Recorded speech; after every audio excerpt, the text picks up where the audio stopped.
Hey folks, it's Eric. It's Wednesday. That means it's time for comic books. I had a very light week this week. Not a lot of stuff came in for me, so we'll just see what we've got here. And we'll start with Chongqi Number 11 from Marvel Comics, side by side with Sister Hammer. Sounds like a one-shot kind of story. I don't know, because I just bought it. I haven't read it. Could be part of an ongoing storyline.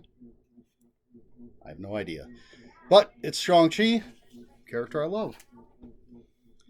Then we have Refrigerator Full of Heads, number 6 from DC, part of their Joe Hill House line of horror comics, written by Rio Yours, fantastic author, and quick peek.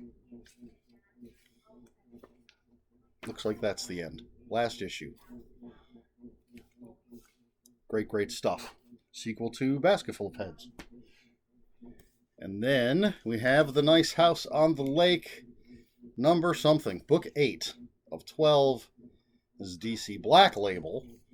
Horror, sci-fi thrown in, little psychological stuff going on. This has been a really good series.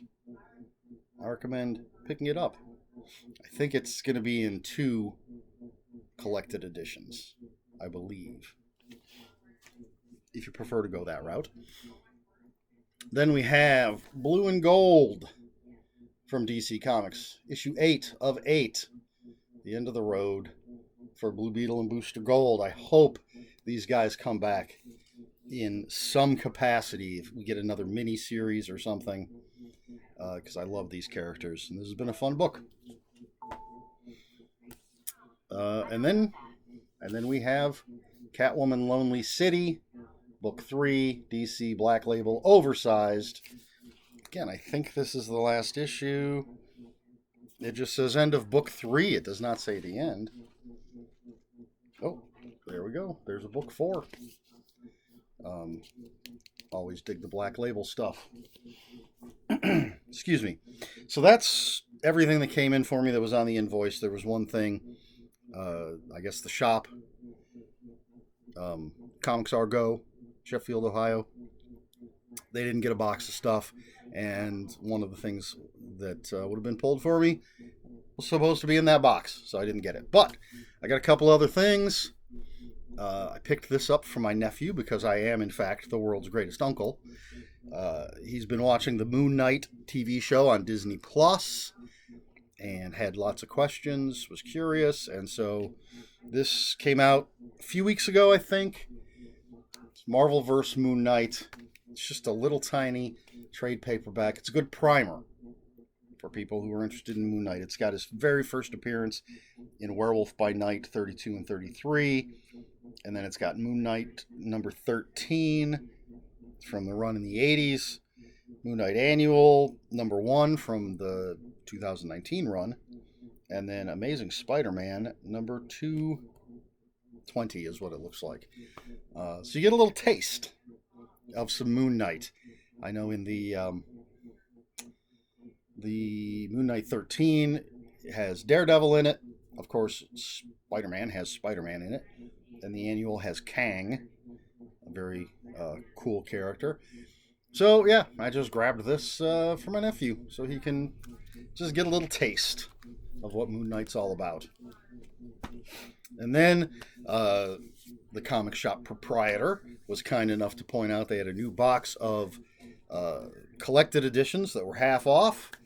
And so I went on through it and found this lovely little book, John Sable Freelance.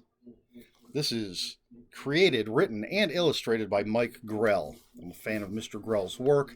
I loved what he did with Green Arrow, and it has a preface by Howard Chaykin, another comic book creator that I'm a big fan of. So this has special premiere issues 1 through 6. In book form for the first time, full color throughout. So I'm very excited about grabbing this for, let me see. I don't even know what the cover price was. It's got to be on here somewhere. $12.95. So $6.50. for this. Not a bad deal. All right. That's it. That's all I picked up. Now, I do have a question. And it's a question from a couple weeks ago. Those of you regular viewers, the week that I got the Sandman annotated, I didn't have a question because I had thought of one and then forgot it. But it came to me, so it's going to be this week's question. And I kind of wish I had the annotated book so I could show you why. But basically, it's dust jackets, dust covers. What do you think of them? Do you take them off when you read, or do you leave them on, or don't you care? I take them off. I love the way they look. I like it when they're on the shelf, and I can look at it, but when I'm reading it, it's just going to get damaged. It's going to get torn up. It's going to get wrinkled, dented.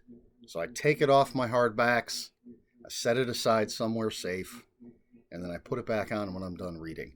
And so the Sandman Annotated, which is a big, giant book, has a big, giant dust jacket on it, made me think of that question, and then it completely went out of my mind moments later. But so that's the question for this video. What are your thoughts on dust jackets? And this can apply to anybody. You don't have to be a comic book fan. Regular books have dust jackets too. I'm looking at some right now, right across from me. And I will take those dust jackets off when it's time to read those books. All right, that is really all I have for you this week. So if you have any comments, questions, or corrections, please put them in the comments below. Comments are open for spoilers. Don't know what we'd spoil, but we are open for spoilers. Just post a spoiler warning. We try to be polite here on my channel. Please like, share, and subscribe, all that YouTube stuff. If you care to follow me on other social media, my Twitter is @Ronin5757. My Instagram, where I post pictures of books, comic books, board games, and fuzzy animals, is Eric Smith 5757. That's Eric with a K. ERIKSMITH 5757. That is all I have. So until next time, read more comic books.